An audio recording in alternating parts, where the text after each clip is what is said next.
Good evening to all of you. आज के इस वीडियो में हम हिमाचल प्रदेश जीके का हिस्ट्री का लेक्चर 1 यहाँ पे करने वाले हैं। बिल्कुल डिटेल वाइज हम यहाँ पे जो है लेक्चर करेंगे और A to Z यहाँ पे हम जो है सीखने की कोशिश करेंगे हिमाचल प्रदेश जीके के हिस्ट्री के बारे में, हिमाचल प्रदेश के जो हिस्ट्री के बारे में, इतिहास के बारे में जानने की कोशिश करेंगे। तो मेरा नाम है शुभम शर्मा एंड मैं आपके लिए लेकर आ रहा हूँ ये हिमाचल प्रदेश जीके की सीरीज। एंड मैं बिलोंग करता हूं डिस्ट्रिक्ट सिरमौर से, डिस्ट्रिक्ट सिरमौर के श्री रेणुका जी क्षेत्र से। एवं श्री रेणुका जी में भी जो धाटीधार क्षेत्र है वहां से बिलोंग करता हूं। तो मेरा नाम है शुभम शर्मा एंड आज आपके लिए समक्ष मैं आपको हिमाचल जाओ जीके करवाऊंगा। तो टेलीग्राम को ज्वाइन कीजिए, लिंक उसका डिस्क्रिप्शन बॉक्स में, आप वहां से ज्वाइन कर सकते हैं टेलीग्राम को। ठीक है, तो टेलीग्राम में आपको हर एक अपडेट जो मिल जाती है। तो देखिए हिमाचल प्रदेश के बारे में जानने की कोशिश करेंगे। सबसे पहले तो थोड़ा सा हम यहाँ पे हिमाचल प्रदेश के बारे में जान लेते हैं कि हिमाचल प्रदेश जो कब बना था। 15 अप्रैल 1948 को हिमाचल प्रदेश बना था और 1948 से लेकर 1951 तक हिमाचल प्रदेश जो कमिश्नर क्षेत्र रहा था। क्या रहा था? वो कमिश्नर क्षेत्र रहा था। देखिए 1951 से लेकर 1956 तक जाओ हिमाचल प्रदेश सी स्टेट रहा एंड 1956 से लेकर जाओ 1971 तक हिमाचल प्रदेश जाओ यूनियन टेरिटरी के रूप में काम किया, केंद्र शासित प्रदेश वो रहा। ध्यान दीजिएगा 1971 25 जनवरी 1971 को जो हिमाचल प्रदेश को जाओ स्टेट बनाएगा। क्या बनाएगा? स्टेट बनाएगा। याद रखिएगा, इतनी डेट्स आपको याद रखनी है। अगर पूछा जाता है कि पूर्ण हिमाचल कब बना, तो 1966 में पूर्ण हिमाचल जाओ बना, जब पंजाब और हरियाणा को अलग किया गया एंड पंजाब के कुछ क्षेत्र जो थे आपके कांगड़ा, कुल्लू, मंडी वगैरह ये आपके बनाए गए। ठीक है, इसको ध्यान दीजिएगा। ध्यान दीजिए कि महासू में से सोलन और शिमला को जाओ बनाया गया। महासू में से जाओ सोलन और शिमला को जाओ बनाया गया। तो इतना मैंने आपको बताना था। अभी चलते हैं थोड़ा सा आज के लेक्चर के ऊपर। सबसे पहले देखिए हमने हिमाचल प्रदेश के इतिहास के बारे में बात करना है। तो सिंपल ध्यान दीजिए, हिमाचल प्रदेश का इतिहास जो प्राचीन काल के सिक्कों, शिलालेखों, साहित्य भवनों, यात्रा वृत्तांतों, वंशावलियों के अध्ययन के द्वारा हम जानकारी प्राप्त कर सकते हैं। हिमाचल प्रदेश के जो इतिहास कहां से हम प्राप्त कर सकते हैं? ध्यान दीजिए, जो कॉइन्स होते हैं, एंशिएंट कॉइन्स, जो आपके स्क्रिप्ट्स होती हैं या मैन्युस्क्रिप्ट्स होती है या फिर जो इंस्क्रिप्शंस होती है या फिर जो कोई भी साहित्य होता है या कोई भी भवन है आपका, ठीक है, या कोई भी यात्रा वृतांत है, जैसे कि आपका जाओ अलबरूनी का यात्रा वृतांत, ठीक है, कोई भी वंशावलियों के जाओ शिलालेख वगैरह, यहां से हमको चाहे हिमाचल प्रदेश के जाओ इतिहास के बारे में जानकारी जाओ मिलती है, जो कि सीमित मात्रा में उपलब्ध है, जिनका विवरण निम्नलिखित है। देखिए साहित्य, सिक्के, शिलालेख, ताम्रपत्र, भवन, वंशावलियां, यात्रा वृतांत, इन सभी से आपको जो हिमाचल प्रदेश के इतिहास के बारे में जो जानकारी मिलती है। यहाँ पे देखेगा कि कुछ आपके पुराण भी आते हैं, जैसे कि विष्णु पुराण, स्कंद पुराण, मार्कंडेय पुराण, ये सब आपको बताएंगे हिमाचल प्रदेश के इतिहास के बारे में। देखिए रामायण के बारे में, रामायण में भी आपको जो हिमाचल प्रदेश हिमालय क्षेत्र के बारे में बताया जाता है। महाभारत में भी हिमालय क्षेत्र के बारे में बताया जाता है। ठीक है, जो पाणिनि की अष्टाध्यायी है, बृहत संहिता है, कालिदास के जो ग्रंथ हैं, उनमें भी आपको हिमाचल प्रदेश के इतिहास के बारे में बताया जाता है। तो सिंपल ध्यान दीजिएगा कि हिमाचल प्रदेश का इतिहास का जो स्रोत है वो सर्वप्रथम साहित्य, सिक्के, शिलालेख, ताम्रपत्र, भवन, वंशावलियों, यात्रा वृत्तांतों से आपको मिला हुआ है।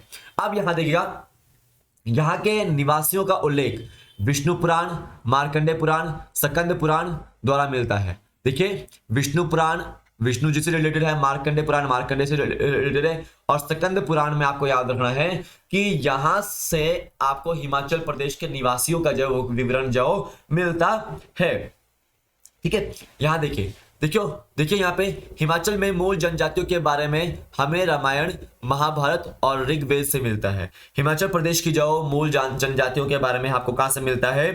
वो रामायण, महाभारत, ऋग्वेद से मिलता है। ध्यान दीजिएगा, रामायण की जो रचना थी वो किसने की थी? वाल्मीकि जी ने की थी। ठीक है, एंड महाभारत की जो रचना थी और ऋग्वेद की रचना थी जो है वो वेद व्यास जी ने की थी। याद रखना है आपको। ठीक है, ध्यान दीजिएगा, हिमालय की जो मूल जनजातियां हैं उनके बारे में रामायण में मिला, महाभारत में और ऋग्वेद में मिला है। देखिए यहाँ पे कुछ और भी स्रोत है, जैसे कि कालिदास का रघुवंश है, ठीक है, देखिए पाणिनि का अष्टाध्यायी है और बृहत संहिता है और विशाख दत्त की मुद्रा राक्षस है, कलहण की राजतरंगिणी है। यहां से हिमालय क्षेत्र के बारे में, हिमालय क्षेत्र के बारे में जो आपको जानकारी मिलती है, तो कालिदास के द्वारा रचित किया गया है रघुवंश को, ठीक है, पुस्तक को। अष्टाध्यायी जो फर्स्ट संस्कृत व्याकरण है, फर्स्ट संस्कृत व्याकरण है, वहां से आपको पाणिनि के जो हिमालय के स्रोत मिलते हैं। बृहत संहिता, यहां से भी आपको जो हिमालय के स्रोत मिलते हैं, हिमालय के बारे में जो इतिहास के बारे में पता लगता है। विशाख दत्त का मुद्रा राक्षस, ये बुक है मुद्रा राक्षस, यहां से भी आपको हिमालय के स्रोत के बारे में पता लगता है। और राजतरंगिणी जिसमें कश्मीर के इतिहास का वर्णन है, जनरली मिनांडर के बारे में यहाँ पे लिखा गया है, ठीक है। तो राजतरंगिणी कलहण द्वारा लिखी गई है जिसमें कश्मीर के इतिहास का वर्णन मिलता है। तो इनसे जो हिमालय के बारे में, हिमाचल के बारे में, जो हिमाचल के इतिहास के बारे में जो पता लगता है। ये जो सारे के सारे ग्रंथ है, मैक्सिमम जो ग्रंथ है इसमें 1149 से 1150 में रचा गया है इनको, और हिमाचल के क्षेत्रों का वर्णन मिलता है इन ग्रंथों में, ठीक है। देखिए कालिदास तो आपका काफी समय पहले थे, क्योंकि ये आपके गुप्त साम्राज्य के समय पे थे, तो याद रखो ये तो 340 ईस्वी के आसपास, बीसी के आसपास ये देखने को मिलते हैं। पाणिनि भी आपके बहुत समय पहले थे, ठीक है। तो कलहण के बारे में बात हो रही है कि कलहण ने जो राजतरंगिणी लिखी थी 1149 से 1150 के आसपास से इसने राजतरंगिणी जो लिखी थी, ये आपको याद रखना है। तो यहाँ से हिमाचल प्रदेश के इतिहास के बारे में पता लगता है। देखिए कुछ आपकी पुस्तकें ऐसी भी है, जैसे कि आपको पता है कि फिरोज शाह तुगलक, फिरोज शाह तुगलक ये कांगड़ा किले पर आक्रमण करता है 1365 ईस्वी में। कब करता है? 1365 ईस्वी में। तो इनकी एक बुक थी तारीख फरिश्ता और तारीख फिरोज शाही, ठीक है। तो उसमें जो नगरकोट के किले पर जो आक्रमण हुआ था 1365 ईस्वी में फिरोज शाह तुगलक द्वारा जो किया गया था, उसके बारे में जानकारी जो मिलती है। उसी तरह से देखो तुजुके जहांगीर में, जहांगीर के कांगड़ा आक्रमण तथा तुजुके तैमूरी में तैमूरलंग के शिवालिक पर आक्रमण की जानकारी मिलती है। तो सिंपल ध्यान दो, 1620 में आपका जहांगीर द्वारा जो नगर कोट है, नगरकोट फोर्ट है, उसको कैप्चर किया गया था। और 1622 में जहांगीर जो आपका कांगड़ा आया था, एंड धमेरी का नाम उसने जो क्या किया था, अपनी वाइफ के नाम पर किया था, नूरजहां के नाम पर किया था, नूरपुर, ठीक है, याद रखना है आपको। एंड ध्यान दीजिएगा तैमूरलंग 1398 के आसपास जो इंडिया पर आक्रमण करता है, और याद रखो वो शिवालिक की पहाड़ियों पे आक्रमण भी करता है। इसको आपने याद रखना है। तो यहां से आपको याद रखना, तैमूरलंग की जो तेजो के तैमूरी है, वहां से आपको शिवालिक पर आक्रमण करने की जानकारी प्राप्त होती है। तुजो के जहांगीर से आपको जो कांगड़ा पर आक्रमण करने की जो जानकारी प्राप्त होती है। और तारीख फरिश्ता एवं तारीख फिरोज शाही से आपको जो फिरोज शाह तुगलक के नगरकोट किले पर आक्रमण करने की जानकारी प्राप्त होती है। अब यहाँ पे देखिएगा हिमाचल प्रदेश में सिक्कों की खोज का काम हिमाचल प्रदेश राज्य संग्रहालय को स्थापना के बाद गति पकड़ने लगा। सिंपल ध्यान दीजिएगा कि जो आपका राज्य संग्रहालय है, जो स्टेट म्यूजियम है, वो कहां पर है आपका? वो आपका है शिमला में। कहां पर है? शिमला में है। तो जब ये स्थापना किया गया था, इसकी स्थापना की थी, तो उसके बाद जो कॉइन्स जो आपकी उनकी खोज हुई थी, ठीक है, उनके ऊपर जो स्टडी करने के लिए जहां पे इनको बोला गया था, तो इन्होंने जो काफी सारे कॉइन्स की जो उसके बाद जो खोज की थी। अब यहाँ देखिएगा जो भूरी सिंह संग्रहालय है, भूरी सिंह संग्रहालय कहाँ पे आपका? चंबा में। कहाँ पे आपका? चंबा में है। और राज्य संग्रहालय शिमला में त्रिगर्त, औदुंबर, कुलुटा और कुनिंदाज, जो कुनिंदाज होते हैं, ठीक है, कुनिंदाज जो जनपद है आपका, जो सिरमौर का जनपद आपका कुनिंदाज जनपद है, तो वहां से उनके जो सिक्के रखे गए हैं वो आपके भूरी सिंह संग्रहालय और राज्य संग्रहालय शिमला में जो रखे गए हैं। अब देखिए शिमला राज्य के संग्रहालय में रखे 12 सिक्के अर्की से प्राप्त हुए हैं। जो आपको पता है कि स्टेट म्यूजियम कहां पर है? शिमला में है। तो वहां पे 12 सिक्के जो रखे हुए हैं, 12 जो कॉइन्स है, वो आपको कहां से रखे मिले हैं? अर्की से मिले हैं। अर्की कहां पे आपका? सोलन में है। कहां पे आपका? सोलन में है। अभी देखिए अपोलो सोर्स के 21 सिक्के हमीरपुर के टप्पा मेवा गांव से प्राप्त हुए हैं। तो देखो टप्पा मेवा गांव से जो आपको क्या मिला है? 21 सिक्के हमीरपुर के जो मिले हुए हैं अपोलो सोर्स के, ठीक है, अपोलो सोर्स के। अब ध्यान दीजिएगा चंबा के लचोड़ी और सरोल के इंडो ग्रीक के सरोल से इंडो ग्रीक के कुछ सिक्के जो प्राप्त हुए हैं। तो याद रखिएगा इंडो ग्रीक्स के प्रमाण आपको जो चंबा में देखने को मिल रहे हैं, ठीक है। कौन कौन सी जगह? लचोड़ी एवं सरोल, यहाँ पे इंडो ग्रीक्स के सिक्के आपको देखने को मिल रहे हैं। वेरी इंपॉर्टेंट क्वेश्चन यहाँ से बनते हैं। अब यहाँ पे देखिएगा कुल्लू का सबसे पुराना जो सिक्का पहली सदी में राजा विरियास द्वारा चलाया गया था। देखिए राजा विरियास कहाँ के राजा थे, वो कुल्लू के थे। कुल्लू के थे, कहाँ के थे वो, कुल्लू के थे। तो सिंपल ध्यान दीजिएगा कि जो कुल्लू का जो सबसे पुराना सिक्का था वो फर्स्ट सदी में, पहली सदी में जो चलाया गया था राजा विरियास द्वारा। इसको आपने ध्यान देना है अच्छे से। ये तो हो गए कुछ कॉइन्स के बारे में बात हुई है। अभी आगे चलते हैं, थोड़ा सा रिवीजन कर लेते हैं कि भूरी सिंह संग्रहालय कहां पर है। भूरी सिंह संग्रहालय चंबा में है। कहां पे आपका, चंबा में है। एंड स्टेट म्यूजियम कहां पर है आपका, स्टेट म्यूजियम है आपका शिमला में। कहां पर है आपका, शिमला में है। देखिए चंबा के लचौड़ी से एवं सरोल से जब इंडो ग्रीक के सिक्के मिले हैं, ठीक है, ये आपको ध्यान देना है। त्रिगर्त कांगड़ा को बोलते हैं, औदुंबर आपके जो पठानकोट जो एरिया है उसको बोलते हैं, कुल्लू वाला को बोलते हैं, और कुनिला सिरमौर जनपद को बोलते हैं। इसको आपने ध्यान देना है, ठीक है। यहां से आपको हिस्टोरिकल क्वेश्चन आपको देखने को मिल सकते हैं। अब यहाँ पे आगे देखिएगा कांगड़ा के पथियारा में और कनिहारा के अभिलेख, हाटकोटी के में सोनपुर की गुफा के शिलालेख, मंडी के सलोणू के शिलालेख द्वारा हिमाचल प्रदेश के प्राचीन समय की सामाजिक आर्थिक गतिविधियों की जानकारी प्राप्त कर सकते हैं आप। अगर आपको हिमाचल प्रदेश के जाओ सोशल एंड इकोनॉमिक एस्पेक्ट के बारे में जानना है तो आपको यहाँ के अभिलेख जो होते हैं वो पढ़ने पड़ेंगे। क्या पढ़ने पड़ेंगे, अभिलेख पढ़ने पड़ेंगे, ठीक है। तो देखिए कांगड़ा के जो पथियार है, जगह है, पथियार जगह वहां पे, और कनिहारा जगह में, वहां पे आपको जाओ अभिलेख मिले हैं। और उसी तरह से हाटकोटी में जो शिमला में है, वहां पे सोनपुर में गुफा है, सोनपुर की गुफा में शिलालेख मिले हैं कुछ, ठीक है। और मंडी के सलोनू में शिलालेख जो मिले हैं। वहां से आप हिमाचल प्रदेश की जाओ सांस्कृतिक और जो सामाजिक और आर्थिक गतिविधियां हैं उसके बारे में जानकारी प्राप्त कर सकते हैं। भूरी सिंह संग्रहालय म्यूजियम चंबा से प्राप्त 36 अभिलेखों को रखा गया है जो शारदा और टांकरी लिपियों में लिखे हुए हैं। तो सिंपल ध्यान दीजिएगा, टांकरी लिपि हिमाचल प्रदेश की जो पहाड़ी भाषा है उसकी लिपि है। और देखिए जो शारदा लिपि है और टांकरी लिपि के जो अभिलेख हैं, 36 अभिलेख चंबा में मिले हैं, और उसको कहाँ रखा गया है, कुल्लू चंबा के भूरी सिंह संग्रहालय में रखा गया है। अब देखिए कुल्लू के शिलारू अभिलेखों में गुप्त काल की जानकारी प्राप्त होती है। तो गुप्त काल की जानकारी कहाँ प्राप्त हो रही है आपको, कुल्लू में जो आपकी शिलारू अभिलेख है वहां से आपको गुप्त काल की जानकारी प्राप्त हो रही है। टोंस और यमुना नदी के संगम पर स्थित जोनसार बावर क्षेत्र में अशोक का शिलालेख है। ध्यान दीजिएगा कि अशोक का शिलालेख कालसी नामक जगह पर है। कहां पर है, कालसी नामक जगह पर, जहां पे टोंस और यमुना नदी का संगम होता है। जोनसार बावर क्षेत्र है, डाकपत्र के आसपास है। तो यहाँ देखो उत्तराखंड में अशोक के शिलालेख मिल रहा है कालसी नामक जगह पर। और यहाँ देखिए निर्मंड में 7वीं शताब्दी का महासमंद समुद्रसेन का ताम्रपत्र है, ठीक है। तो निर्मंड अब कुल्लू में है, तो वहां पे 7th BC का 7वीं शताब्दी का जो महासमंद समुद्रसेन का जो ताम्रपत्र आपको वहां पे देखने को मिल रहा है। तो कुछ हिस्टोरिकल क्वेश्चंस थे, इसको आपने ध्यान देना है। ये सारे के सारे जो क्वेश्चन आपको इंपॉर्टेंट है। अब यहाँ पे बात आती है थोड़ा सा भवनों के बारे में।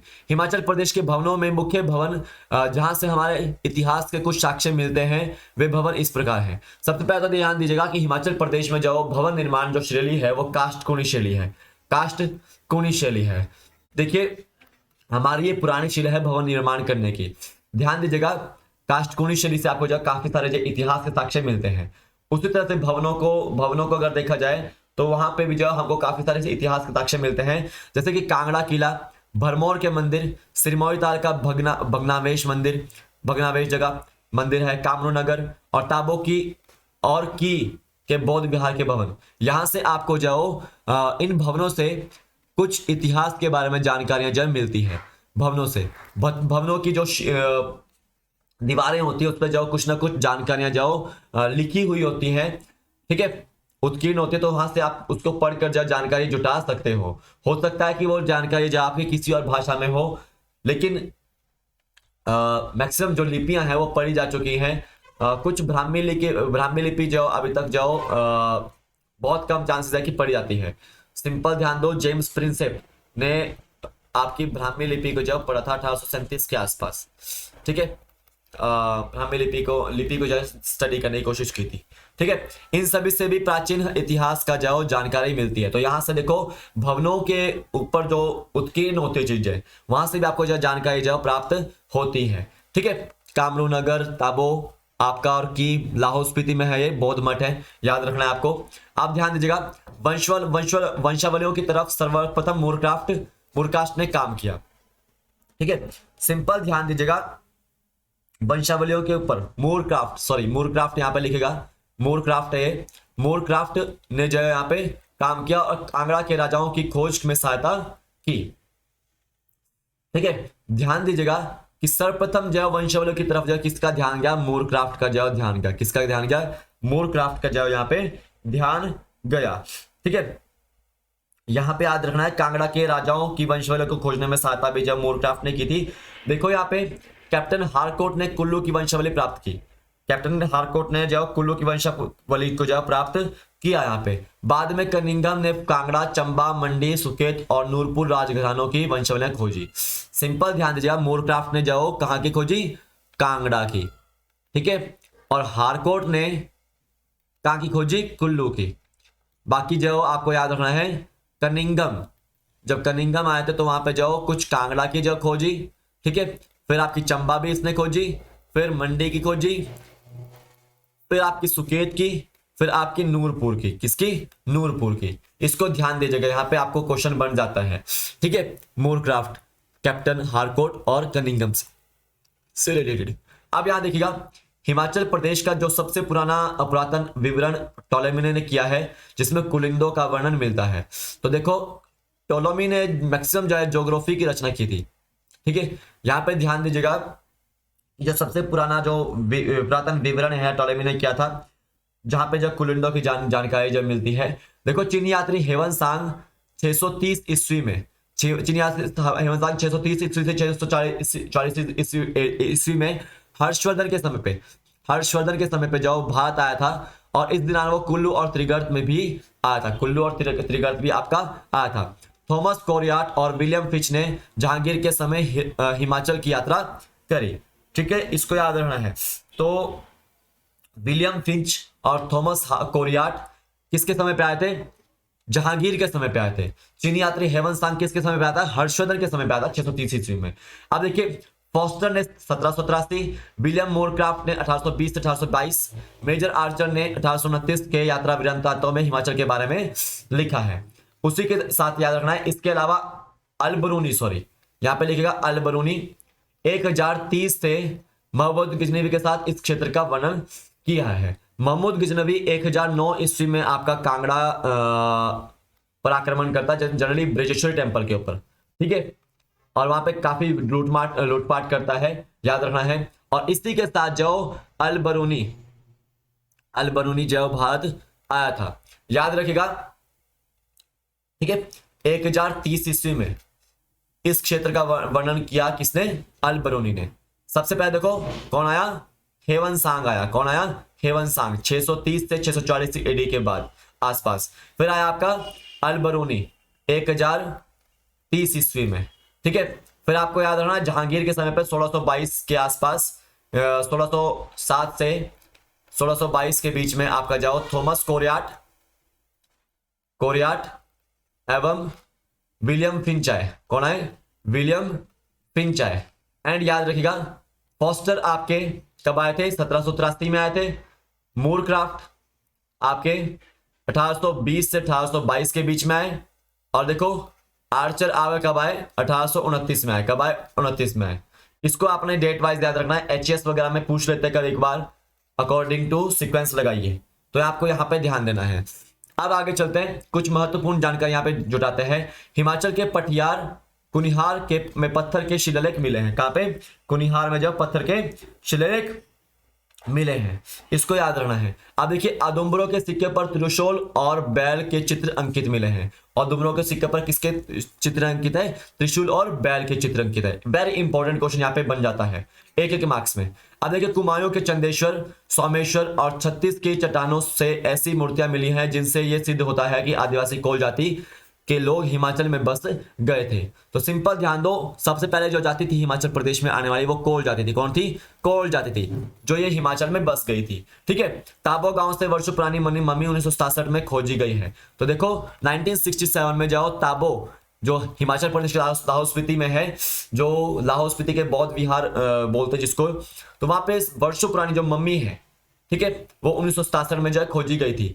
पत्थर के हथियार 1955 में बीबी लाल और जीसी महापात्र ने कांगड़ा में खोजे थे। बीबी लाल एवं बी के थापर आपका जो सिंधु घाटी सभ्यता से भी रिलेटेड है, याद रखो। इन्होंने जो सिंधु घाटी जो स्थल है वो भी खोजा था। एंड इनको जो बीबी लाल को आपको याद रखना है कि इनको पद्म विभूषण से भी सम्मानित किया जा चुका है। ठीक है, एंड इनका अभी हाल ही में जय देहांत हुआ है, इसको भी ध्यान दीजिएगा। अब देखिए हिमाचल के इतिहास के को 3 वर्गों में बांटा गया है, प्रागैतिहासिक काल, मध्यकाल और आधुनिक काल। प्रागैतिहासिक काल यानी कि प्री हिस्टोरिक पीरियड, किसका? Pre historic period. ठीक है, मध्यकाल यानी कि मिडल पीरियड, मिडल हिस्ट्री। ठीक है, एंड आपका जो मॉडर्न हिस्ट्री आपकी आता है, मॉडर्न पीरियड आपका आता है ये आधुनिक काल। ठीक है, ध्यान दीजिएगा। देखो हिमाचल में प्राकृतिक हासिक काल में लिपि का विकास नहीं हुआ है। सिंपल ध्यान दो, एक ऐसा काल था जिसका जो कोई भी लिखित वर्णन आपको जो प्राप्त नहीं हुआ। तो सिंपल देखो लिपि का विकास इस समय जो नहीं हुआ होगा। इस समय के मानव के कोई लिखित खत जो हमें नहीं मिले हैं। ठीक है, हम केवल पुरातात्विक स्रोतों पर ही इस अवधि के लिए निर्भर थे। जो आपके जो एंशियंट जो चीजें थी उनके बारे में जो हमको यहाँ पे से जानकारी मिलती है, उनसे ही हम जो जानकारी जुटाने की कोशिश जो है यहाँ से करते थे। इस अवधि को पुराण काल 30 लाख से 10,000 बीसी, मध्य पाषाण काल 1,000 बीसी से 4,000 बीसी, और आपका जो आपका आधुनिक काल 7,000 बीसी से 1,000 बीसी में बांटा गया है। सिंपल ध्यान दीजिएगा। थोड़ा सा यहाँ पे एक बार करेक्शन कर लेता हूं मैं। यहाँ पे आप 10,000 बीसी से लेकर जो आप ये कर सकते हैं 1000 बीसी तक। ठीक है, मध्य पाषाण काल में। ठीक है, इसको ध्यान दीजिएगा। ठीक है, तो यहाँ पे देखो ये आपको बताना था मैंने। अब देखिए थोड़ा सा प्रोटो हिस्टोरिक, आद्य ऐतिहासिक काल, प्रोटो हिस्टोरिक उस कालखंड को कहते हैं जिसमें लिपि से भी अभी तक पढ़ी नहीं जा सकी, जिसकी जो लिपि अभी तक जब पढ़ी नहीं जा सकी। जैसे हड़प्पा काल की जो लिपि आपकी जब बॉस्ट्रोफेडन लिपि थी वो आपकी जो अभी तक पढ़ी नहीं गई है। देखो पूरा पाषाणिक कालीन स्त्रोत 1951 में सतलुज को सहायक नदी सिरसा के दाई और नालागढ़ के ओलोफ प्रकर के पत्थरों से बने औजार जिसे जैसे खुरपे आदि प्राप्त हुए हैं। सिंपल यहाँ पे ध्यान दो कि आपके जो काफी सारे जो शिलालेख हैं वो नदियों के आसपास जो आपको कहीं ना कहीं देखने को मिलेंगे। जैसे सतलुज का जो सिरसा नदी यहाँ पे बताई, सहायक नदी बताई गई, वहां से जो आपको पूरा पाषाणकालीन जल स्रोत यहाँ पे मिले हैं 1951 में। देखो 1955 में बीबी लाल ने गुलेर, देहरा, बलियारा और कांगड़ा से आदि सोहन प्रकार के 72 पत्थरों के उपकरणों के नमूने प्राप्त किए हैं। कितने उपकरणों के? 72 पत्थरों के नमूने जो यहाँ से प्राप्त किए हैं। इसको याद रखना है। इनमें चापर हस्त, इसको यहाँ पे कीजिएगा चापर हस्त। क्या है? चापर हस्त, कुठार और वेदनी प्रमुख है। क्या है? वेदनी प्रमुख है। और देखिए जीसी महापात्र ने भी सिरसा नदी घाटी और कांगड़ा में उत्तर पाषाण काल के पत्थर के बने औजारों के अवशेष यहाँ पे प्राप्त हुए हैं। और देखो सिरमौर की मार्कंडा नदी के सुकेती क्षेत्र में 1974 में इस अवधि में के अवशेष प्राप्त हुए हैं। तो सुकेती में आपको याद रखना है ये सिरमौर में है। एंड सुकेती फॉसिल पार्क आपका इसलिए फेमस है, ये आपका जो एशिया का सबसे पुराना फेमस पार्क है। तो यहाँ पे देखो मार्कंडा नदी के आसपास यहाँ पे जाओ काफी सारे अवशेष जो आपको यहाँ पे मिले हैं 1974 में। इसको ध्यान दीजिएगा। अब ध्यान दीजिएगा मध्य पाषाण कालीन के बारे में। देखो इस अवधि में जाओ आप ये जो आपका पीरियड है 10,000 बीसी से 1,000 ईस्वी के बीच माना गया है। और जबकि यूरोप में इसका विभाजन किया गया है, इसका याद रखना है, यूरोप में विभाजन किया गया है। स्थायी कृषि और सभ्यताओं का उद्गम इस अवधि के दौरान हुआ है। रोपड़ में कोटला, निहंग में नवपाषाण कालीन युग जय के प्रमाण मिले हैं। सरस्वती यमुना नदियों की तलहटी में भूरे रंग के चित्र मिट्टी के बर्तनों में बने मिले हैं। सिंपल ध्यान दीजिएगा। यहाँ पे आपको जो थोड़ा सा यहाँ पे इसमें से ये पूछ लेते हैं कि आपका जो मध्य पाषाण कालीन जो युग कब से कब तक था, तो 10,000 BC to 1000 BC according to Himachal Pradesh book. Himachal Pradesh जो जी के बुक, मेनली हिमाचल दर्पण बुक, ये आंकड़ा आपको दिया हुआ है, इसको ध्यान दीजिएगा। थोड़ा सा यहाँ पे देखिए, सिंधु सभ्यता के समय कोल हिमाचल के निवासी मूल निवासी है, जिन्होंने नवपाषाण युगीन संस्कृति की नींव डाली। पश्चिमी हिमालय में वर्तमान के कोली, हाली, डूम, चनाड़, बाड़ी आदि लोग कोल जाति में से ही हैं।